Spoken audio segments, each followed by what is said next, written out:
Bonjour et bienvenue sur ma chaîne Français avec Aya. On se retrouve aujourd'hui pour découvrir un nouveau cours qui concerne les fautes les plus courantes en langue française. Alors, il faut savoir dans un premier temps que la langue française comporte de nombreuses embûches. La langue écrite, parfois complexe, obéit à autant de règles qu'il y a d'exceptions. Les fautes les plus courantes sont liées à l'orthographe, à la grammaire et à la conjugaison.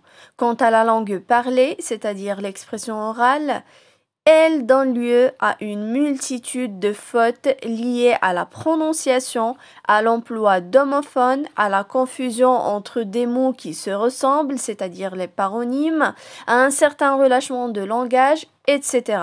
Voici une liste des fautes de français les plus courantes. À l'attention de, à l'intention de. À l'attention de.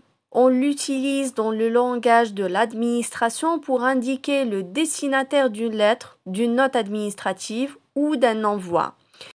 Cela se fait à l'attention de pour marquer que l'on attire l'attention du destinataire, que l'on soumet quelque chose à son attention.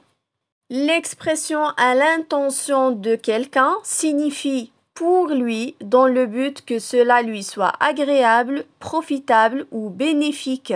Je vous donne des exemples. Il a acheté ce livre à leur intention, c'est-à-dire dans le but de leur offrir. On écrit une chanson à l'intention de son ami.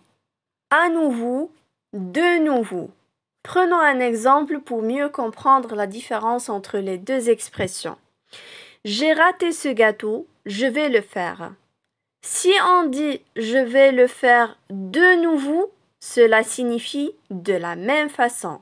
Donc, il sera encore raté pour la deuxième fois. Mais si on garde la même phrase et qu'on utilise l'expression à nouveau, ça va donner j'ai raté ce gâteau, je vais le faire à nouveau. Cela signifie d'une nouvelle façon. Donc, il a plus de chances d'être réussi. Voici un truc mnémotechnique, c'est-à-dire capable d'aider la mémoire par des procédés d'association mentale. Lorsqu'on dit à nouveau, c'est-à-dire à ta façon, avec ta propre façon. La troisième partie de ce cours concerne la différence entre l'adjectif ou le nom de nationalité. Par exemple, français avec le F minuscule et français avec le F en majuscule. L'adjectif français ne prend jamais de majuscule. J'apprécie les fromages français. Dans ce cas-là, français représente bien un adjectif. La majuscule est utilisée dans le cas d'un nom désignant une personne habitant dans un pays ou en étant originaire. Le français moyen est râleur. Pour désigner la langue, on n'utilise jamais de majuscule. Je veux apprendre le français sans majuscule. Et voici une astuce.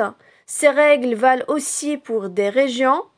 Un Parisien, avec une majuscule toujours, une Normande, un Asiatique, mais on dit un monument parisien. Parce que dans ce cas-là, on décrit le monument, comment il est. Il est parisien. Le parler normand. La cuisine asiatique. Comment il est cette cuisine? Elle est asiatique. Donc dans ce cas-là, asiatique est considéré comme étant un adjectif. J'espère que ce cours vous a été bien utile. Merci pour votre attention et à très bientôt.